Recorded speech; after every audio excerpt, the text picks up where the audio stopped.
I think it's really important having this whole debate about future of work being human, because we're in, I think, this really interesting time in the world. We've got the world that's reaching the limits of its sustainable resources. We've got mass migration at the highest level outside of world wars. And frankly, we've got some really important problems to solve as a human race. And I fundamentally believe that business has an important part to play in that.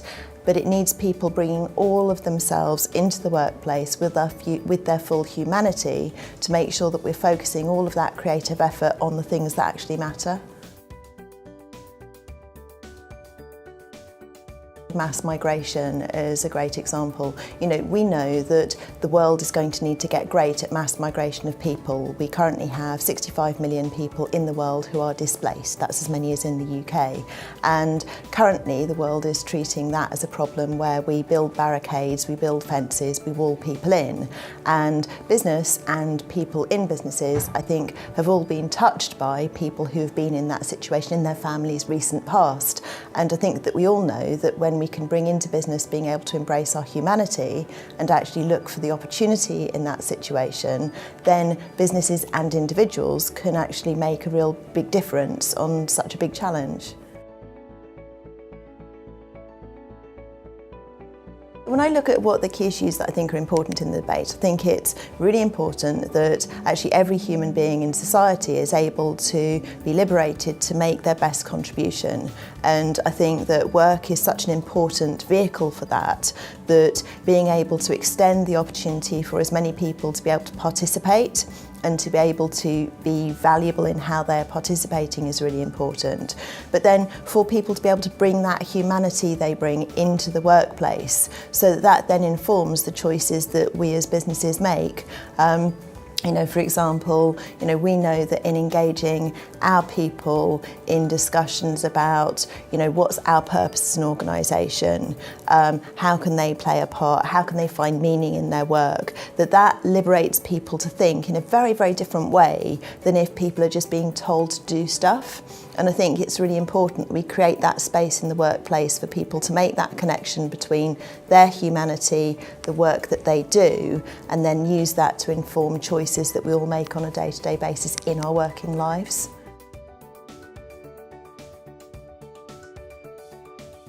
I think there are a number of different things. I think one is about the responsibility of business to help to create a really diverse workforce.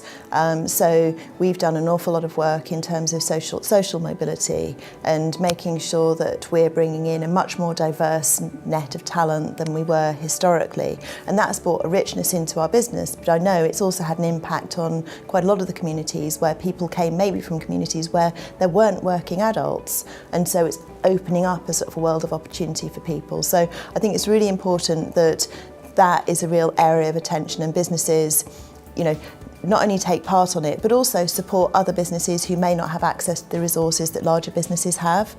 So I think that one really matters. I do think businesses really thinking much more broadly about the impact that they are having on the world and how they want their people to realise their personal ambitions through their business to have that consequential bigger impact on the world. And I think we know from a lot of the research that increasingly people are looking for meaning in their work. And so I think for businesses to really sort of think about, well, why do we exist? If we weren't here, why would we be created? And what is the impact that we're having in a holistic sense because we exist? And are we proud of that or not? And so I think those elements are really important things for people to pay attention to. And then I think the final one is about the environment and how you lead people. I think historically we've been in a world that is very much a sort of hierarchies and command and control, and people are told what to do. And we think about the sort of the workplace as like some kind of machine with levers to pull. And I much prefer to subscribe to the worldview of, that work and society is like an organism.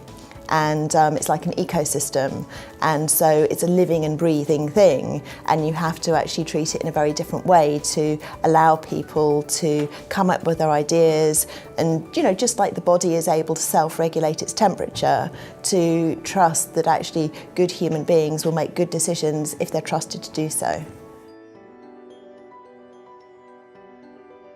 paying attention to culture is absolutely critical. And I think that there are a number of different ways in which you can do that. I think you need to hard bake it into your systems and processes and make sure that they're aligned with the culture that so if you say that you trust people to make decisions and then you're wanting systems-wise to sign off and check every single thing you do, it's just completely out of alignment. So you have to pay attention to those things. But also, I think that storytelling has become increasingly important. People will often look to what is deemed to be important around here, and I think leaders can really signal that by the stories they choose to tell or not tell.